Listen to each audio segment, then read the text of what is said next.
Williams and Bryony Lawrence of Webplay UK are at Newton Farm School, South Harrow, Middlesex, to run a one-day drama workshop. The aims of today are really to give teachers enough tools so that they can structure their own classroom drama session and feel confident in facilitating improvised classroom drama, and also seeing drama as the potential for drama as a cross-curricular tool. We're going to be looking very specifically on structuring a lesson, because structure is really key to the learning experience in drama. The structure that we use in teaching drama is that we always begin with an agreement, and that's a set of rules that the children and the teacher agree upon that will always guide their work and guide their behaviour. The 3 C's are what we call our agreement, and they're up here on the board over here. We've got communication, cooperation, we've got concentration, and I think you'll find that if ever there's a breakdown in your class, you come back to the 3 C's, and it will be one of those 3 things that they weren't doing. Then we warm up, and warm-ups are important in terms of drama because it will get the mind ready, get the body ready, and just differentiate between the regular classroom activity that they may have been doing before drama and the drama itself. And it differentiates it between play and a learning experience as well. You have got 10 seconds to get into groups of people wearing trainers and people wearing shoes. There are different kinds of warm-up. You can do a vocal warm-up, concentration warm-up, something that focuses on teamwork, or maybe something that really gets them physically warmed up. The first time you do this with a class, it might take them a while. It gets them talking to one another. They have to make decisions. Bryony hands out some photographs to act as a stimulus from which they can share information and knowledge to help create a focus for their subject. It's the geography scheme of work for Key Stage 2, and it's basically looking at a rural village in India. So if we just spend a couple of minutes, I'm just going to put these out in the middle of the group. And feel free just to come and have a look, turn them over, talk about them. Something happening here. What do you think is happening? Doesn't it like school? Yeah, it does, doesn't it? They're following Very young. Having established a focus, they go on to develop their ideas. A teacher would create drama using different little structures, like a still image, for example, from which to build into something bigger. But the development is creating small little nuggets of drama that will turn into something bigger. When we work on the development section, the things that we look at in the workshop are we begin with a visualisation. We'll talk through an imaginative journey from one place to another, in this case. And the importance of that is really to get them to think creatively about the topic that is being looked at. What I'll do is I'll paint a picture. I want you to try to visualise everything that I paint, and then at various points I will tap you on the shoulder. I will ask a question. I want you to vocalise what you can see, what you can hear, what you can smell. And the roofs come off the hall, and we're up in the air, and you stop, hover over a small village, and it's dawn. And just concentrating, you can see a light below you. It's the first person up in the village is lighting a fire. You can hear the crackling of the flames.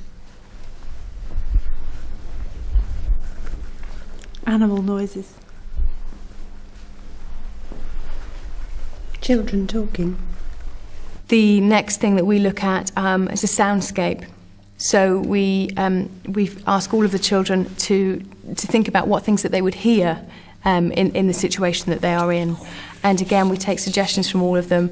We think about how you might create those sounds with your voice, with your body, maybe using the floor around you. What sort of sounds do you think you might hear a sort of early morning in Chembercoley? Like it might be dogs barking off in the distance, it might be birds chirping in the trees with the sun rising. Excellent suggestion. Pick an animal, and then after 3 we're going to have a go at vocalising those animals. Okay, 3, 2, 1, go.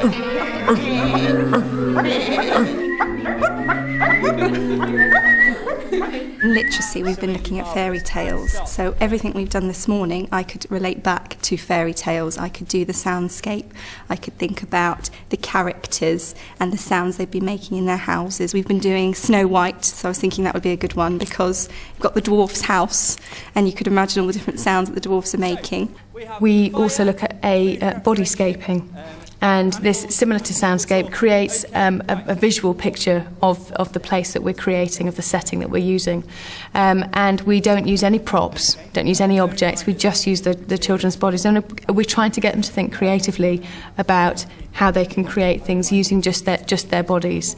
Brilliant. OK, so we have our backdrop of trees. We've got a door, if the door comes out a little bit. So we have a house. I'd quite like you to be the smoke.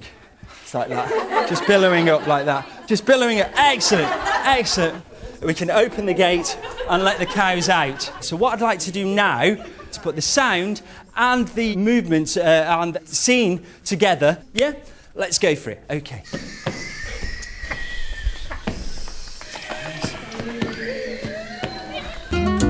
It's very important that the children do perform at least part of the work that they've done, since that is what they see as the purpose, that's the motivation that drives everything else. Here you go. This is your play outline. Right, shall I read it out to us? Okay, option 1. Beginning. It's morning time, the children go about their chores and begin their journey to school. Right. In the middle of the forest, the jeep breaks down. Right. And what we need to do is we need to find an end, a solution to the problem, and our focus, what we should show that we've learnt about is daily life and agriculture. They have to come up with 3 still images depicting key elements of the story.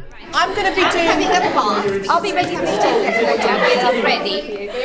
Oh, where's our audience? That way? Have we got enough levels? Have we got enough levels? It's frozen. Well, we've got someone beating down, we've got someone standing, we've got someone sitting. I haven't got enough levels. Alright, let's go on. When the children have actually performed their piece of work, there are lots of ways that the teachers can draw out more from the drama. Thought tracking is a fantastic way of doing that. You can tap a child on the shoulder and ask them what that character is thinking. Okay, freeze. Are you saying anything as you're moving? So have a think about what you might be saying. Grunting, really. Yeah, okay. I want to hear that. Okay, ready? 1, 2, 3, go! And freeze. What are you thinking? I'm tired. Okay, what are you thinking? I want to get out of here. Once they perform the drama, it's very important that you evaluate what the children have done, so that they know what they want to achieve next time and what they've learnt. So it differentiates the session from being just some playing, having fun, to actually being about work and learning. So what do you think that we've been learning about today? We used our many different skills in a very purposeful way to generate a picture, if you like. We can give slightly more information, gather more information about this village.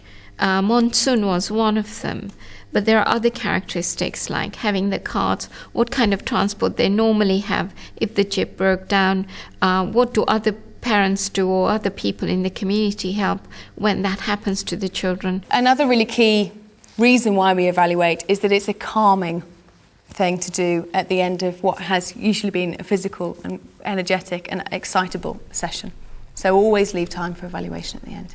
I think that drama brings the lesson to life. If you're doing history, if you're doing geography, if you're doing literacy, it can just wake it up almost.